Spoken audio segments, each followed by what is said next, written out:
Bismillahirrahmanirrahim. Assalamualaikum warahmatullahi wabarakatuh. A'udzubillahi minasyaitonirrajim. Bismillahirrahmanirrahim. Innal hamdalillah nahmaduhu wa nasta'inuhu wa nastaghfiruh wa na'udzubillahi min shururi anfusina wa min sayyiati a'malina. May yahdihillahu fala mudhillalah wa may yudlil fala hadiyalah. Asyhadu an la ilaha illallah wa asyhadu anna Muhammadar Rasulullah. Allahumma shalli ala sayyidina Muhammad wa ala ali sayyidina Muhammad. Amma ba'du.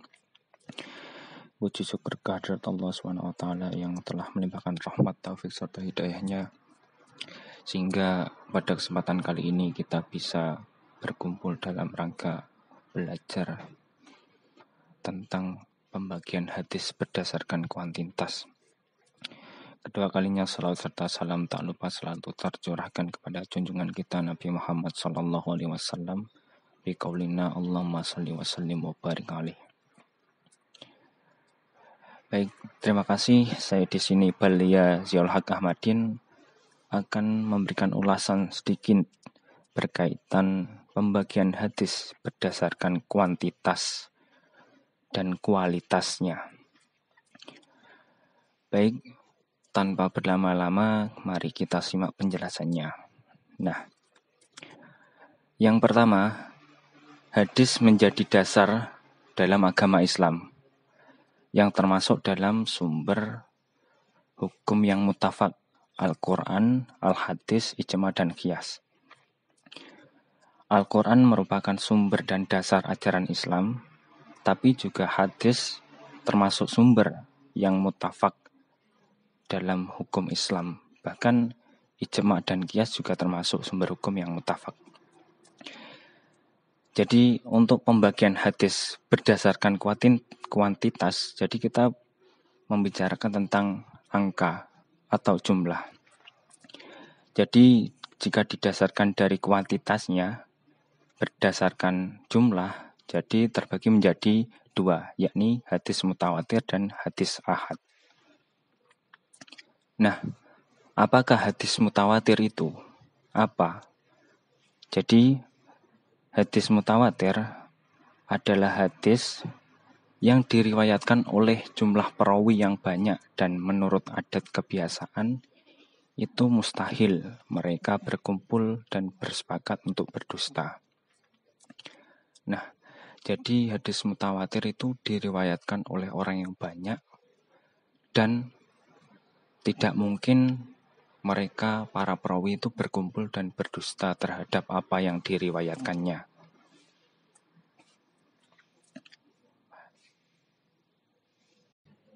Nah, kemudian kita membicarakan syarat-syarat hadis mutawatir. Nah, agar hadis bisa dikatakan mutawatir itu ada syarat-syaratnya. Adapun syarat-syarat hadis mutawatir agar disebut mutawatir itu ada beberapa syarat, yakni yang pertama, pemberitaan yang disampaikan oleh perawi harus berdasarkan tanggapan dari panca inderanya sendiri. Jadi seorang perawi itu harus menerima redaksi atau sebuah ibarah dari hadis itu berdasarkan panca inderanya sendiri. Terus kemudian jumlah perawinya itu harus mencapai suatu ketentuan yang tidak memungkinkan mereka bersepakat untuk berdusta. Nah, hadis mutawatir ini perawinya banyak dan tidak mungkin untuk mereka bersepakat untuk berdosa terkait dari lafadznya, dari makna, dari hadis itu sendiri. Terus kemudian yang ketiga, adanya keseimbangan jumlah antara rawi-rawi dalam tabakoh atau sebuah lapisan. Lapisan pertama dengan jumlah perawi lapisan berikutnya. Jadi setiap tingkatan oleh perawi, setiap zamannya, setiap tabakoh atau lapisannya ini adalah imbang. Artinya jumlah mereka sama meskipun banyak perawi itu memiliki keseimbangan pada konteks lapisan perzamannya.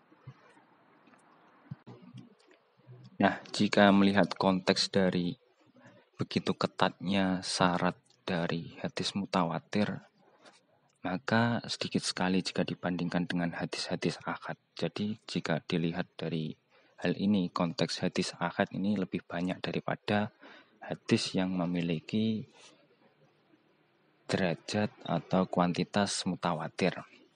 Nah, adapun klasifikasi hadis mutawatir ini terbagi menjadi dua jenis, yakni berdasarkan lafadz atau disebut mutawatir lafzi, dan berdasarkan maknanya atau mutawatir maknawi.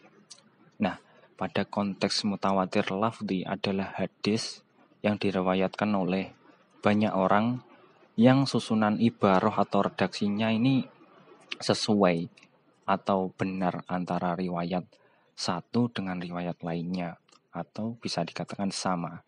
Jadi di sini disebut mutawatir lafzi. Dari segi lafadznya itu sama, dan dari maknanya otomatis juga sama. Terus kemudian yang kedua yakni hadis mutawatir maknawi, atau hadis mutawatir yang ini perawinya berlainan dalam menyusun ibarah atau redaksi hadisnya. Kata-katanya berbeda, namun terdapat persamaan dalam maknanya. Jadi ibarahnya berbeda, redaksinya berbeda, tapi substansinya itu sama. Atau dalam istilah ini kutipan sekian banyak orang yang menurut adat atau uruf kebiasaan ini mustahil bersepakat berdusta dari kejadian-kejadian yang berbeda. Namun akan bertemu pada titik yang sama, yakni maknanya sama. Nah, pada konteks hadis mutawatir ini memberikan manfaat ilmu daruri atau sebuah keharusan atau darurat untuk menerima secara terang-terang atau bulat jika diberitakan oleh hadis mutawatir, sehingga ini sifatnya adalah qot'i atau pasti, bukan dhoni atau sebuah dugaan. Nah, kemudian untuk tingkatan kuantitas hadis yang kedua yakni hadis ahad. Hadis ahad merupakan hadis yang tidak mencapai derajat mutawatir. Nah, dari situ dapat disimpulkan sudah bisa dipastikan bahwa jumlah hadis ahad ini pasti lebih banyak daripada hadis yang mutawatir atau berkesinambungan atau banyak perawinya. Atau boleh dibilang nyaris semua hadis yang kita pelajari, yang kita temukan dalam kitab-kitab besar, ini derajatnya hanyalah hadis ahad. Yang mutawatir itu sangat bisa dibilang sedikit. Jadi hadis ahad lebih banyak daripada hadis mutawatir. Nah, adapun klasifikasi hadis ahad, jika kita bicara hadis ahad, sebenarnya kita sedang mengkaji hadis yang sebagian besar kita ketahui, sehingga kita lebih bebas, lebih leluasa untuk mengklasifikasinya beberapa hadis yang dikelompokkan yang termasuk dalam hadis ahad. Yang pertama, yakni hadis masyhur. Ini adalah hadis yang diriwayatkan oleh 3 orang atau lebih, serta belum mencapai derajat mutawatir. Nah, disebut hadis masyhur, ini sendiri masih terbagi lagi menjadi beberapa kalangan, dari muhaddisin, masyhur kalangan ahli ilmu, dan juga masyhur kalangan orang umum, ammah. Jadi masyhur versinya muhaddisin, para muhaddis, terus juga masyhurnya oleh kalangan ahli ilmu, terus juga masyhur oleh orang umum. Kemudian yang kedua yakni hadis aziz. Hadis ini merupakan hadis yang diriwayatkan oleh 2 orang rawi yang terdapat pada satu lapisan saja atau sezaman. Kemudian setelah itu orang-orang yang lain ini meriwayatkannya. Orang lain meriwayatkannya. Jadi hadis ini hanya pada satu lapisan saja, kemudian diriwayatkan oleh orang lain. Nah, yang ketiga yakni hadis gharib. Hadis gharib ini merupakan hadis yang dalam konteks sanadnya terdapat seorang rawi yang menyendiri dalam meriwayatkannya, di mana saja penyendirian sanad itu yang terjadi. Nah, jadi hadis gharib ini ada salah satu rawi yang menyendiri dalam periwayatannya. Jadi seperti itu. Maka untuk pembagian hadis berdasarkan kuantitas sangat jelas. Ada hadis mutawatir dan ada beberapa syaratnya. Dan klasifikasi mutawatir terbagi menjadi mutawatir lafzi dan juga mutawatir maknawi. Kemudian hadis ahad terbagi menjadi hadis masyhur, hadis aziz, dan hadis gharib. Kurang lebihnya mohon maaf.